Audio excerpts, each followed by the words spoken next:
नमस्ते, मैं हूं सुरेश कुमार एकलवे और आप देख रहे हैं Hindustan news and tips. Sri Lanka में खुफिया जहाज का आगमन भारत और चीन की नाक का सवाल बन गया है। बीजिंग इस जहाज को श्रीलंका की तरफ रवाना कर चुका था और तय हो गया था कि यह 11 अगस्त से 17 अगस्त तक श्रीलंका के हम्बनटोटा पोर्ट पर लंगर डालेगा। लेकिन भारत ने श्रीलंका को अपनी चिंता से अवगत कराया तो उसने चीन को अपने इस जासूसी जहाज को अपनी सीमा में न लाने की सलाह दी। पर चीन ने इसे अपनी इज्जत बेइज्जती का प्रश्न बना लिया है और एक बार फिर श्रीलंका पर दबाव बनाने में जुट गया है। सवाल ये नहीं है कि नाक की इस लड़ाई में कौन जीतेगा, असली परीक्षा तो अब श्रीलंका की होने जा रही है। चीन ने उसे बेमतलब में भारी कर्ज देकर उसे पूरी तरह से तबाह कर दिया है, जबकि भारत ने इस बुरे वक्त में देवदूत बनकर उसकी तरफ मदद का हाथ बढ़ाया है और अब उसे संकट से निकालने के लिए लगातार भारत कोशिशें कर रहा है। भारत ने श्रीलंका को यह मदद ऐसे वक्त की है जब चीन समेत सभी देशों ने उसे अकेला छोड़ दिया था। लेकिन अब श्रीलंका के एक और भारत खड़ा है तो दूसरी ओर ड्रैगन अपनी हरकतों से उसे परेशानी में डाल रहा है। चीन ने यह विवाद ऐसे वक्त खड़ा किया है जब श्रीलंका आंतरिक समस्याओं से जूझ रहा है और इस वक्त उसे कम से कम भारत के साथ की बहुत जरूरत है। लेकिन ड्रैगन जानबूझकर ऐसी चालें चल रहा है ताकि श्रीलंका से भारत के रिश्ते खराब हो जाए और नई दिल्ली के सारे प्रयासों पर पानी फिर जाए। यानी यह चीन की भारत श्रीलंका के मजबूत होते रिश्तों में व्यवधान डालने की बहुत बड़ी साजिश है। श्रीलंका के पोर्ट पर चीन के इस खुफिया जहाज को लेकर स्थिति लगातार जटिल होती जा रही है।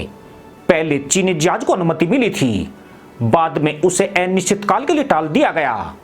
भारत की कड़ी आपत्ति के बाद श्रीलंका को फैसला बदलने पर मजबूर होना पड़ा।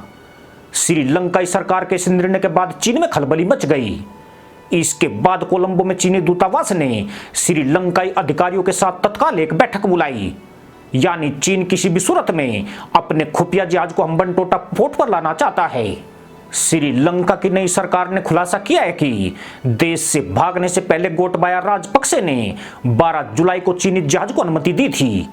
उस वक्त कहा गया था कि चीन का यह जहाज केवल रिफ्यूलिंग के लिए यहाँ पर रुकेगा। हालांकि बाद में पता चला कि यह जहाज कम से कम 7 दिनों के लिए हम्बनटोटा में रुकने वाला है। शिप में 400 लोगों का क्रू भी मौजूद है।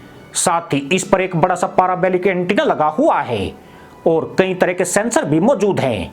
चीन इसे रिसर्च जहाज बताता है, लेकिन हकीकत यह है कि एक जासूसी जहाज है जो सैटेलाइट मिसाइल परीक्षणों की जासूसी और डाटा कलेक्ट करता है। यही वजह है कि भारत इस जहाज की श्रीलंका में मौजूदगी को आज खतरे के तौर पर देख रहा है।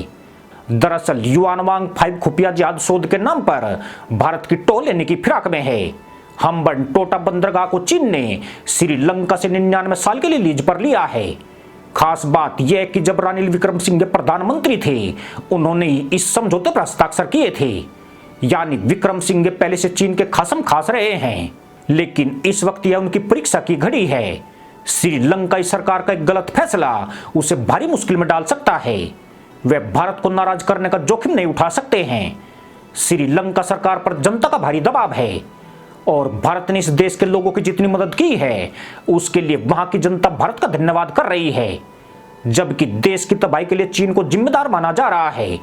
यानी भारत के खिलाफ एक भी गलत कदम श्रीलंका के लिए बेहद घातक हो सकता है।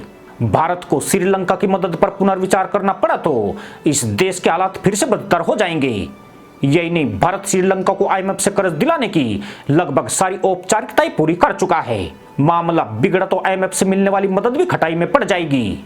जहां तक चीन की बात है तो अब उसके पास कर्ज मांगने के अलावा दूसरा विकल्प नहीं है। यूं भी उसने श्रीलंका को वक्त पर लोन चुकाने का अल्टीमेटम दिया हुआ है और आगे मोहलत देने से साफ मना कर दिया है। श्रीलंका भारत को अपना बड़ा भाई मानता है। ऐसे में वह नई दिल्ली को नाराज करेगा, इसकी उम्मीद बहुत कम है। इसलिए अगले 2 दिन बहुत महत्वपूर्ण होने वाले हैं।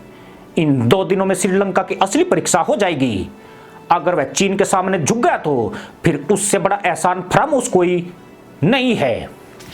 इसी के साथ अनुमति दोस्तों, जय जवान जय किसान जय हिंद वंदे मातरम।